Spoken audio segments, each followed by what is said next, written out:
भारत देश के मूल निवासी कौन हैं और कौन विदेशी आक्रमणकारी भारत में आए, ये जानने के लिए इस वीडियो को देखते हैं। इसमें बताया गया है कि भारत में कौन आक्रमणकारी आए और किन्होंने यहाँ पर राज कायम किया। बेटी को कह दे कि हम भारत के रहने वाले नहीं है, हमारा मूल विदेशी है, ये यहीं के लोग हैं सारे। अगर ये मजबूत हो गए तो कभी भी हमें यहाँ से हटा सकते हैं, क्योंकि हमने अंग्रेजों को यही कहकर हटाया है कि अंग्रेज विदेशी है, इसलिए विदेशी अंग्रेजों वापस जाओ। तो जब तक ये लोग कमजोर रहेंगे, मैं नहीं कह रहा हूँ, खुद पंडित जवाहरलाल नेहरू ने अपनी किताब में लिख रखा है, वहां से पढ़ करके मैं बोल रहा हूँ। बाबा साहब ने भी सारा पूरा धजिया उखेड़ी है इनकी। इसके अलावा एक किताब लिखी महापंडित राहुल साकरतेन, ब्राह्मण, बहुत बड़ा विद्वान था, उसने लिखी ओल्गा टू गंगा।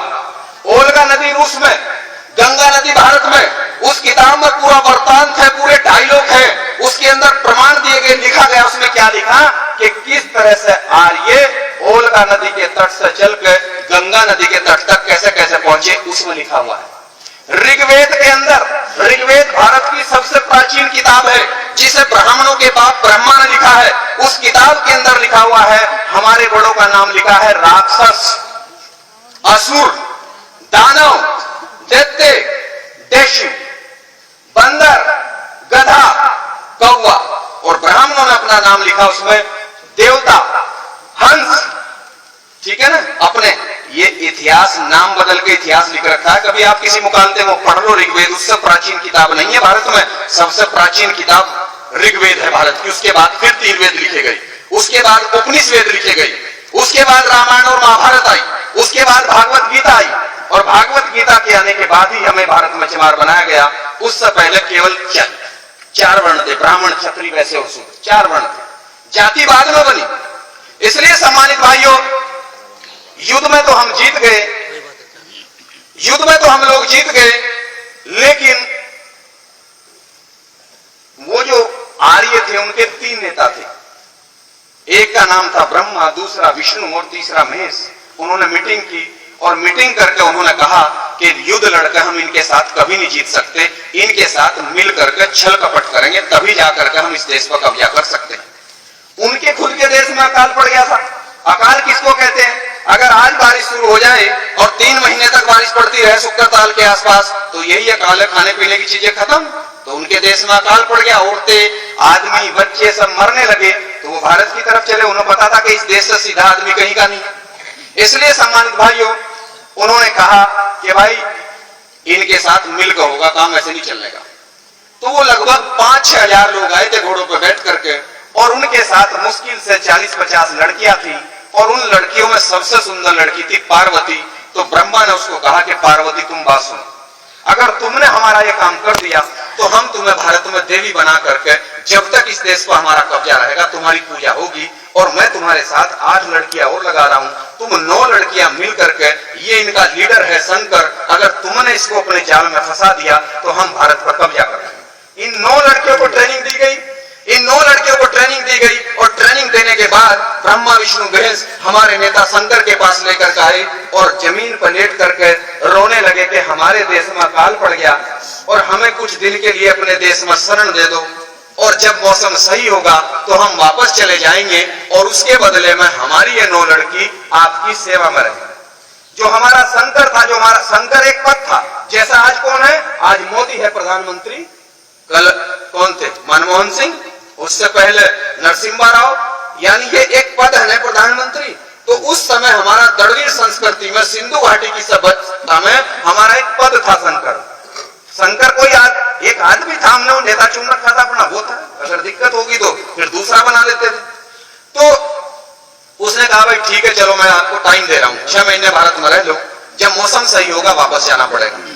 तो वो जो 9 लड़कियां थी, वो घूमने के बहाने सिंधु घाटी के बॉर्डर से हटाकर, उन्हें अफगानिस्तान से हटाकर चीन के बॉर्डर की तरफ लेकर आई घूमने के बहाने, और अब उन्होंने यही हमारे पड़ोस में सारा काम हुआ। इस शहर का नाम भी लिखा महाभारत कालीन, क्योंकि कहीं आसमान में महाभारत नहीं गए, सब यहीं की कहानियां हैं। हमें गुलाम यहीं आपके बराबर में बैठकर बनाया गया। चीन के बॉर्डर से पहले है हरिद्वार, और हरिद्वार के नीचे है कनखल, उसी का एक छोटा सा कस्बा, उस समय गांव रहा होगा कभी। तो वहां पार्वती ने डेरा डाल दिया शंकर के साथ और भांग धतूरा शराब और गांजा पिला पिला करके इसको पागल कर दिया। और इस तरह से जब आर्यों को यह पता लगा कि हमारी लड़कियों ने काम सही कर दिया तो उधर से आर्यों ने अपना घेरा डाल दिया। इस देश का नाम जम्बूद्वीप था, उन्होंने इसका नाम बदलकर तुरंत कर दिया आर्यव्रत। व्रत का मतलब होता है घेरा, यानी आर्यों ने घेरा डाल दिया। घेरा तो डलेगा ही जब जिस देश का नेता ही बेईमान उनके चक्कर में फंस गया और उनको शरण दे दी भारत में, और उसने अपने इतिहास को पढ़ने की कोशिश नहीं की, इस चक्कर में उन्होंने भारत में कब्जा कर लिया। कब्जा करने के बाद उनकी फिर मीटिंग हुई। हम लोग तो साल में एक बार आते हैं, और ये मैं आपको बता रहा हूं कि अगर आप रोजाना बैठ करके इस तरह से बात नहीं करोगे गांव-गांव में, तो 5-4 साल का समय है आपके सामने, मैं उसको रखूं आपके सामने। लेकिन पहले मैं ये कहानी आपको जरूर बताऊंगा, क्योंकि हमारे अनपढ़ तो छोड़ दो, जो पढ़े लिखे लोग हैं उनको समाज का पता नहीं है। उनको जिसने जो कह दिया, कोई दलित बताता है हमें, कोई हरिजन हमें बताने लगता है, कोई हमें नीच बताता है, और ब्राह्मणों ने सारी किताबों में हमें शुद्ध लिख करके नीच लिख रखे हैं। तो जब तक हम इसका विरोध नहीं करेंगे तब तक तो ऐसे ही चलती रहेगी परिपाटी। हम क्यों माने, देश हमारा है। हम तो इस तरह से जब ये अंग्रेजों के खिलाफ आंदोलन चला सकते हैं तो हम इनके खिलाफ आंदोलन चलाएंगे कि देश हमारा। पूरी दुनिया का ये कानून बना हुआ है, हमने पढ़ा है, यूएनओ का कानून है, संयुक्त राष्ट्र संघ का कानून है कि कोई भी विदेशी किसी देश में केवल रह सकता है, नौकरी कर सकता है, कारोबार कर सकता है, लेकिन हुकूमत नहीं कर सकता। और ब्राह्मण भारत के अंदर हुकूमत भी कर रहा है, और धर्म का सारा काम भी उसने, सारी ठेकेदारी उसने ले रखी है, सारा कारोबार उसके पास है। जब कानून ये बना हुआ कि वो राज नहीं कर सकते, तो फिर इस देश पर राज कैसे चल रहा उनका? वो हमारी बेवकूफत और हमारी मूर्खता में चल रहा है कि जितने महापुरुषों ने आंदोलन चलाया, हम अपने आजादी के आंदोलन को छोड़ करके भक्ति के आंदोलन में शामिल हो जाते हैं, और इस तरह से वो भक्ति के चक्कर में हमारा सत्यानाश कर देते हैं। क्योंकि भक्ति का मतलब, भगत का मतलब हिंदी में होता है दास, और उर्दू में भगत का मतलब है गुलाम। और हमारी लड़ाई है मुक्ति यानी आजादी की लड़ाई। ये जो भक्त शब्द है और भक्ति है, ये तो ब्राह्मणों का शब्द है। अगर गुरु रविदास जी की जिस किताब में ब्राह्मणों की मिलावट ना हो, एक भी किताब आप मुझे ऐसी दिखा दे जिसका कोई राइटर ब्राह्मण ना हो, तो मैं आपका गुलाम बनने को तैयार हूं। क्योंकि मेरे भाइयों, उनका आंदोलन मुक्ति का आंदोलन था, आजादी का आंदोलन था। ज्योतिबा फूले का आजादी का आंदोलन था। ज्योतिबा फूले सैनिक थे बिरादरी से माली, उनके आंदोलन को काउंटर करने के लिए उन्होंने आंदोलन चलाया, मुक्ति का आंदोलन, सत्य शोधक समाज बना करके। तो एक ब्राह्मण था, उसका नाम था दयानंद सरस्वती, वो टंकारा का महाराष्ट्र का ब्राह्मण था। उसने तुरंत 50 ब्राह्मणों की बैठक बुलाई। उसने कहा अगर ये सैनिक का लड़का पूरे देश में से समझा देगा तो हम तो 3% है, ये ज्यादा लोग इकट्ठे हो जाएंगे, एक तरफ सारे लोग इसके साथ चले जाएंगे। उन्होंने कहा तुरंत आर्य समाज बनाओ। उन्होंने आर्य समाज बनाया और ब्रह्म समाज बनाया, और भारत में आंदोलन शुरू कर दिया। हमारे लोगों ने ज्योतिबा फूले का जो सही आंदोलन था, हम आजाद दिलाने वाला, उसे छोड़कर आर्य समाज के आंदोलन में शामिल हो गए। हमारा आंदोलन काउंटर हो गया।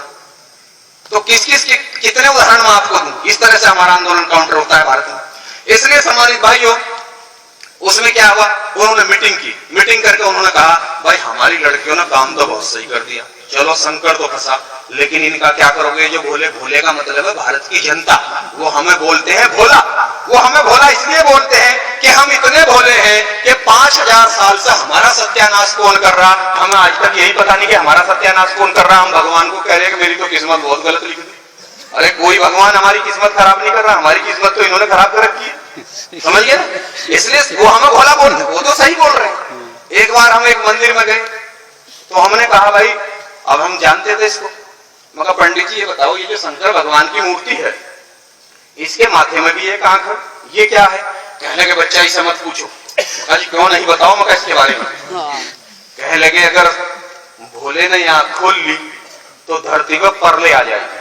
परले, अगर इसकी संधि विच्छेद करो इस शब्द की, तो पर का मतलब होता है पराई और लय का मतलब होता है व्यवस्था। यानी अब उनकी व्यवस्था इस देश में, तो व्यवस्था पराई हो जाएगी। और अगर भोले ने आंख खोल ली तो व्यवस्था तख्ता पलट हो जाएगा, परले आ जाएगी। तो इसका मतलब क्या है? भोले कौन है? हम। और यहाँ क्या होता है? दिमाग, बुद्धि। तो उनको ये डर है कि जिस दिन इन भोलों की बुद्धि खुल गई कि हमने इनका सत्यानाश कर रखा, तो ये भारत में आंदोलन खड़ा करके हमें भगा सकते हैं। इसलिए उनके संकेत हैं, उनके संकेत हैं। जितने देवी देवता और जितने उनके सारे देवता हैं, किसी के गले में सांप भी है शंकर के अलावा, शंकर के गले में सांप है, ताकि ब्राह्मण का बच्चा भी पहचान ले, अच्छा सांप। सांप क्या? नाग। उसके गले में क्यों डाल रखा? क्योंकि हम सब लोग नागवंश के हैं, ताकि अगर कोई ब्राह्मण का लड़का या लड़की आए तो वो तुरंत उन्हें देखकर पहचान लगा, क्योंकि उन्हें अपने वंश का पता है। गधे तो हमें पता नहीं है। उनके तो 7 साल के बच्चे को भी पता है कि वो किस नस्ल के लोग हैं। उनकी नस्ल अलग है और हमारी नस्ल अलग है। वो अपने इतिहास को जानते हैं, हम अपने इतिहास को नहीं जानते। वो तो उसका सांप देखते ही पहचान लेते हैं, अच्छा ये आदमी हमारा नहीं है, क्योंकि वो हमारा आदमी है, क्योंकि नागवंश के लोग हमें, तो उन्होंने बता रखा है नागवंश का आदमी। साथ इसने हमारा दिया था और ये आदमी हमारा नहीं है, क्योंकि वो जिसका इस्तेमाल करते हैं बाद में 4 लात उसको जरूर मारते हैं। उसे गद्दार भी ठहराते हैं बाद में, पहले साथ लेते हैं फिर उसको गद्दार ठहरा देते हैं बाद में। हनुमान जी का भी उन्होंने ऐसे ही किया था। पूंछ कितनी बड़ी लगा रखी है, पिछड़ी जाति का आदमी था, कितनी बड़ी पूंछ है। और कुछ पागल लोग क्या कहते, उस जमाने में भाई पूंछ होती, अरे अगर वो बंदर था तो बंदर जो है आदमी की तरह कैसे बात कर लगा भाई? बंदर आदमी की तरह कैसे बात कर लगा? लेकिन आदमी की तरह बोलता था। और अगर उस जमाने में सभी का पूंछ होती तो जब हनुमान जी का इतनी बड़ी पूंछ थी तो राम जी की इतनी सी होनी चाहिए, होनी तो चाहिए थी। तो ये तो हमारा बना रखा है, इन्होंने बहुत अच्छे वाला बना रखा। इसलिए सम्मानित भाइयों, उन्होंने, ब्रह्मा ने कहा कि इनका इलाज भूलों का मैं करूंगा, और ब्रह्मा बैठ के लिख कर लेकर के कलम, और कलम के मामले में ये कसाई है। बाबा साहब ने लिखा है कि ब्राह्मण चेहरे से भोला होता है लेकिन दिल से कसाई होता है।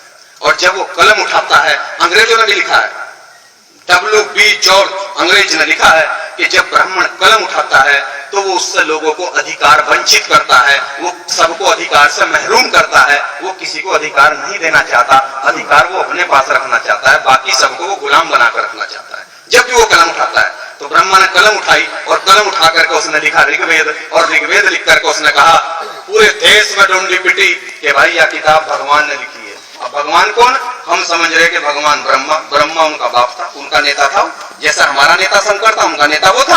कि भाई ये उसने, भगवान ने किताब लिख दी और इस किताब में जो लिख दिया जो सबको मानना पड़ेगा। अब उस किताब में उन्होंने क्या लिखा?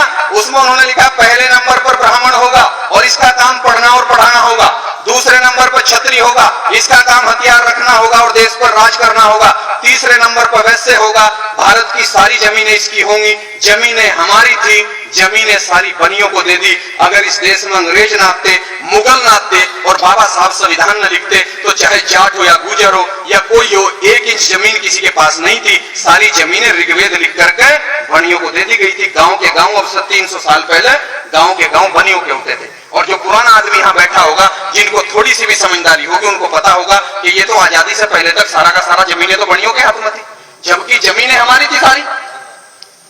इसलिए सम्मानित भाइयों, उन्होंने तीनों ने काम ले लिया। एक ने पढ़ने लिखने का काम ले लिया, एक ने राज करना ले लिया और एक ने सारा कारोबार ले लिया। और जो हम इस देश के असली मालिक थे, जिन्हें वो भोला कहते